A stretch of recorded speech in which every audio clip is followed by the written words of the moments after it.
Welcome to today's explainer. Okay, picture this. You're in a completely dark room, right? The silence is suddenly shattered by a blaring alarm. Your hand reaches out from under those warm covers and bam, the snooze button claims yet another effortless victory. You fall back onto the pillow, totally defeated by the morning before it even begins. Well, today we're going to decode exactly how to flip that script. On screen, we have a phrase a lot of us know all too well. Basically, it translates to tomorrow for sure, I'm gonna wake up at 4 a.m. Honestly, how many times have you made that exact promise to yourself? But then morning comes, the alarm rings at 4, and you hit snooze. 4:10, snooze again. When you finally open your eyes hours later, you just repeat the same empty promise. But here's the secret you absolutely need to hear. Your failure to get out of bed, it's not because you're inherently lazy. You aren't losing to a lack of discipline. All right, let's dive into this massive plot twist. The true villain keeping you trapped in bed is actually a biologically broken sleep schedule. We call this the wrong sleep system. See, your body isn't a machine you can just program on a whim. It runs on a very strict internal clock, your circadian rhythm. If you go to sleep at midnight and expect your body to just magically spring up at 4 a.m., you're forcing your biology to operate completely against its nature. And when you fight your biology, the snooze button is going to win every single time. So how do we fix it? We're entering our training arc right now with phase 1, the night before. Here is a hard truth we all need to internalize. Waking up at 4 a.m. doesn't actually start in the morning. It starts the night before. Let's look at a tale of two completely different approaches. We've got student A, doom scrolling social media in bed until 12:30 a.m. Then we have student B, who definitively puts their phone away in a totally different room at 9:45 p.m. When that 4 a.m. alarm sounds, who effortlessly wins the morning battle?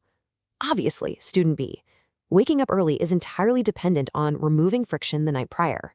Now let's look at the pure, undeniable science of bedtime math. Sleep isn't just one long block, right? It actually happens in 90-minute cycles. So if you want to wake up at 4 a.m., you need to work backward. Subtract 15 minutes for the time it takes an average person to actually fall asleep, which brings us to 3:45 a.m.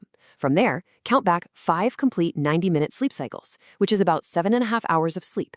Doing the math dictates your exact bedtime must be 9:15 p.m. This isn't a suggestion, guys. It's a non-negotiable biological requirement for a 4 a.m. victory. But getting to bed at 9:15 p.m. means you have to defeat the ultimate boss hiding in every bedroom. I'm talking about phase 2, the screen boss. Your smartphone isn't just stealing your time, it is literally stealing your deep, restorative sleep. Here's how. Your brain naturally releases a sleep-inducing hormone called melatonin as the evening gets darker. But this screen boss uses bright, artificial blue light to brutally suppress that hormone. You think, just one more video, just one more scroll, and your brain is tricked into thinking the sun is still up. This leaves you completely wired and totally unable to shut down. To defeat the screen boss, we're going to equip you with the Huberman Evening Protocol. Stop looking at all screens 90 minutes before bed. Period. Dim your overhead lights to 50% or less. Or honestly, just use low desk lamps. Keep your bedroom nice and cold, right around 18 to 19 degrees Celsius. That's 65 to 67 degrees Fahrenheit. And here's a brilliant biological hack. Taking a warm bath 60 to 90 minutes before bed causes blood to rush to the surface of your skin. This paradoxically forces your core body temperature to drop rapidly when you get out, and a dropping core temperature is exactly what triggers deep sleep.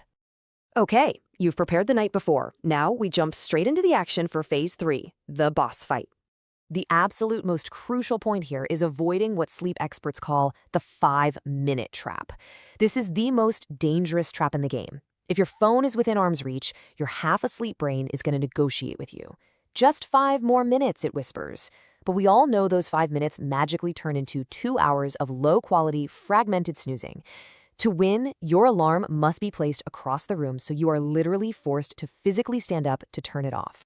The moment you're on your feet, you execute this rapid-fire, decision-free action plan from peak levs to beat sleep inertia. Step 1, stand up immediately. 2, drink a glass of water to rehydrate. 3, splash cold water on your face. This is incredible because a blast of cold water actually spikes your core temperature and triggers a natural release of cortisol and adrenaline to wake you up. 4, flip on the lights. And 5, move your body for just 5 to 10 minutes. If you do this, your biology will wake up, whether your mind wants to or not. Now, if you want an extra edge, sunrise alarms are basically like having a loyal sidekick. Instead of a blaring noise just jarring you out of deep sleep, these devices simulate dawn by gradually increasing light over 20 to 30 minutes before your alarm goes off. This light gently penetrates your eyelids and kickstarts your circadian rhythm. It naturally pulls you out of deep sleep before you even open your eyes. Awesome! So you've defeated the morning grogginess. Now we enter phase 4, the golden hour. This hour is your ultimate reward. It's a peaceful, completely distraction-free time before the rest of the world even thinks about waking up. Champions spend this victory hour using the 20-20-20 formula. That's 20 minutes to intensely move and sweat, 20 minutes to reflect or plan, and 20 minutes to grow and study. Waking up this early triggers a biological state called transient hypofrontality. Sounds complex, I know, but it just means the anxious, overthinking part of your brain slows down. Your brainwaves shift from stressed beta waves to calm alpha waves, making it the absolute perfect state to absorb complex study material. But listen closely. This golden hour comes with strict rules. Absolutely no social media, no checking notifications. Your brain is a beautiful blank slate right now. Do not clutter it with endless scrolling.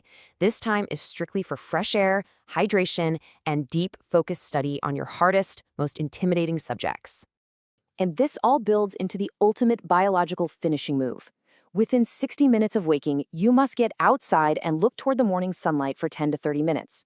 And no, doing this through a window does not count. Glass actually filters out the essential wavelengths. This morning light anchors your master clock, gives you a healthy cortisol spike for daytime energy, and literally starts a 16-hour biological countdown timer for tonight's melatonin release. It is the ultimate hack. Doing everything perfectly for one single day does not make you a master, though. Welcome to Phase 5, the master level. True champions don't use brute force to wake up at 4 a.m. tomorrow if they usually wake up at 8 a.m. Honestly, that just leads to burnout. Instead, they use a gradual shift to trick their biology. In week 1, they wake up just 15 minutes earlier than normal, and they go to bed at 15 minutes earlier. Week 2, they shift another 15 minutes. It's a slow, systematic reprogramming of their internal clock. And here is the ultimate reality check from sleep science, summed up beautifully by Dr. Matthew Walker and the Peak Loves Protocol. Consistency matters way more than the specific wake time. Discipline isn't about suffering at 4 a.m. It's about waking up at the exact same time every single day, even on the weekends. Social jet lag, where you sleep in on Sunday and completely destroy your schedule for Monday, is the absolute enemy of progress. Every morning you wake up with intention. You are casting a vote for the type of person you want to become. The tools are right in front of you. The science is proven. The biology is ready to be optimized. So the only question left is this: are you ready to vote for your future self? Because that vote doesn't happen tomorrow morning. It happens tonight. So when will you turn off your screen tonight?